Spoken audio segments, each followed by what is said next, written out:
বিস্তীর্ণ জমিতে শিম, লাউ, টমেটো সহ নানান ধরনের শীতকালীন সবজির সমারোহ। তবে এত ফলনেও কৃষকের মুখে নেই তৃপ্তির হাসি। প্রতিগানিতে আগে যদি 5,000 টাকার ওষুধ লাগতো, এখন বর্তমানে প্রায় 20,000 টাকার ওষুধ লাগে। কিন্তু আগে যে পরিমাণ কাজ করতো ওষুধের গুণাগুণ এখন ওই পরিমাণ করে না, কিন্তু টাকার পরিমাণ বাড়ি গেছে। পুরাপুরি ফসল আমরা পাই না, দাম কিন্তু অনেক বাড়ি গেছে। কৃষকের আমরা ক্ষতির মুখে আছি। কিন্তু আমরা কৃষি করি ঠিক আছে, কিন্তু আমরা প্রতি বছর কৃষি করি, আমরা ওরকম লাভ পাই না। কিন্তু আমাদের প্রতি বছরে কিন্তু গায়ে ফড়ে আর কি, আবার লসও হয়। এমন কোনো কৃষক নাই যে সবজির সাথে জড়িত নাই, যাদের জীবিকা নির্বাহে এই সবজি থেকে। কিন্তু এদের ফাঁকে যে আমাদের কীটনাশক কোম্পানিগুলা যে সমস্ত কাজ হয়েছে, তাদের কীটনাশকের মান বাড়ায় একেবারে নিম্নমান নিয়ে এসেছে। রেট কিন্তু তারা আগের চেয়ে 4 গুণ বাড়তি দিতেছে। কিন্তু কৃষক আগে যদি একবার গ্যাস প্রয়োগ করতো, তাহলে তার অন্তত সৌন্দর্যভাবে ফুল ফসল লেগে যেত বা কীটনাশক খরচ কম হইতো। এখন দেখা যাচ্ছে কীটনাশকের মান কমার কারণে ফসলগুলা ঠিকমতো লাগতেছে না। এই জন্য আমরা আসলে কৃষক দুই দিকে হতাশ। একদিকে নাই বাজার রেট, আরেকদিকে এই কীটনাশকের দাম বাড়তি। অনেক কীটনাশকের কাজ করে না, শুধু কীটনাশকগুলোর দাম বাড়াইতেছে। কীটনাশকের কোনো মূল্য বাড়াইতেছে, কোনো কার্যকারিতা নাই। লবণাক্ততার কারণে অনেক ফসল নষ্ট হয়ে যাইতেছে, গাছ উড়ে নষ্ট হয়ে যাইতেছে। তখন সবাই বলে মাটি পরীক্ষা করার জন্য। উৎপাদন খরচ দিন দিন বাড়লেও বাজারে আশঙ্কাজনকভাবে কমেছে সবজির দাম। উৎপাদন আশানুরূপ হলেও কাঙ্ক্ষিত ন্যায্য মূল্য না পাওয়ায় চরম হতাশায় পড়েছেন কৃষকরা। এখন সিম কিনা 25-30 টাকা, বেচতে 20 টাকা। এটার কাহিনীটা কি? শাসা বুঝবেও না, বেহারি বাঁচবে এবং বাঁচার মতন কোনো সুযোগ নেই। এটা পরিবর্তন করা হোক, নাহলে কৃষিও বাঁচতো না, বেহারিও বাঁচতো না।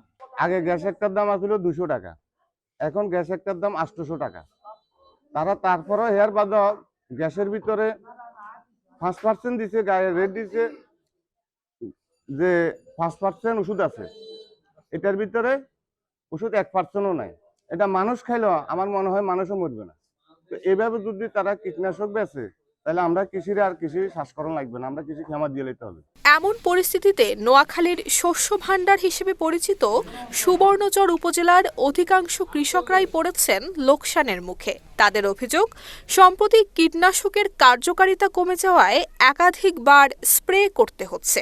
এতে খরচ বাড়লেও মিলছে না ন্যায্য মূল্য।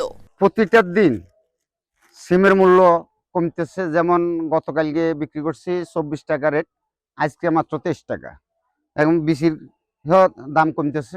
শীতকালীন যে সবজিটা আমাদের এলাকায় আসে, কিন্তু আমরা ন্যায্য মূল্য পাইতেছি না। আমাদের যে কৃষক, তারা ন্যায্য মূল্য পাইতেছে না, দিন দিন কমতেছে। কি কারণে কমতেছে বিষয়টা আমরা জানি না।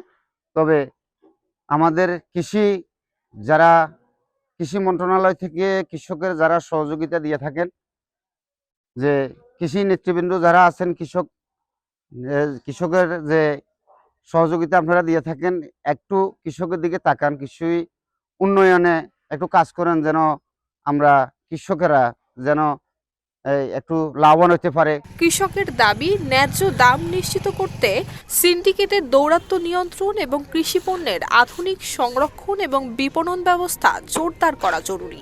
সিল্কোর সিল্ক অ্যান্ড শাইন, যাতে আছে আর্গান অয়েল ও ওট প্রোটিনের গুডনেস, যা আপনার চুলকে রাখে হেলদি অ্যান্ড শাইনিং। অন্যদিকে কৃষকদের জৈব পদ্ধতিতে চাষাবাদে উদ্বুদ্ধ করার পাশাপাশি কৃষক যেন তার উৎপাদিত পণ্যের ন্যায্য দাম পায়, সেই লক্ষ্যে প্রয়োজনীয় পদক্ষেপ গ্রহণ করা হবে বলে জানিয়েছেন সুবর্ণচর উপজেলা কৃষি অফিসার মোহাম্মদ হারুনুর রশিদ। অনেক বেশি লাভবান হবে, যদিও সার্বিক পরিস্থিতি এবং মৌসুমের চূড়ান্ত পর্যায়ে থাকার কারণে কৃষকদের মধ্যে বাজার দর নিয়ে কিছুটা কথাবার্তা থাকলো। বাস্তবতার কারণেই আমরা আশা করি সামনের দিনগুলোতে এই বাজার দর আরো বাড়তে থাকবে। নুসরাত জাহান মেহেক, ঢাকা পোস্ট।